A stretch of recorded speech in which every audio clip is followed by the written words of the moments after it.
President's body will lie in state at the National Assembly for 3 days, between Monday and Wednesday this week, for members of the public and the rest of the country's leadership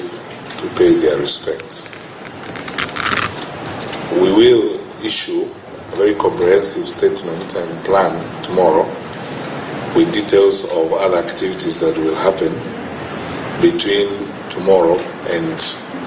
Saturday 30th. But for those who are in Nairobi who would like to visit with the family, this will have to happen on Tuesday and Wednesday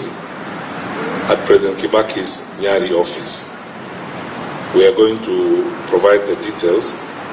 and the map to the office, and this is where any of those, especially members of the diplomatic corps and any senior members of the public who may wish to visit the family or to convey their condolences in person to the family, they would go to the Nyari office on Tuesday and Wednesday, details of which we will give. We are going to set up a facility at the Odhaya CDF office in Nyeri for members of the public, because that office is centrally located in town, and it will afford members of the public and the leaders from that part of our country an opportunity to also visit, sign a condolence book, and pay their respects. But effective Monday afternoon, there will be condolences signing in very many public offices. They're going to put up a condolence book in the two houses of Parliament, Senate and the National Assembly, government ministries. Members of the diplomatic corps can also visit and sign at the Ministry of Foreign Affairs, because there will be a condolence book there. We will also distribute by Tuesday morning condolence books to all our county headquarters for leaders and members of the public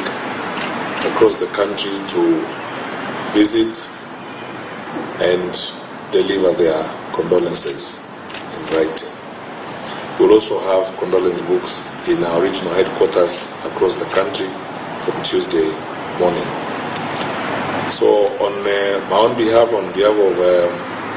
my colleagues in the National State Funeral Steering Committee, including the members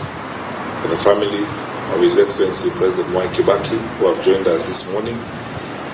once again, we would like to continue to pray for the nation, pray for the country during this difficult time, and pray that the Lord strengthens all of us, and especially the family of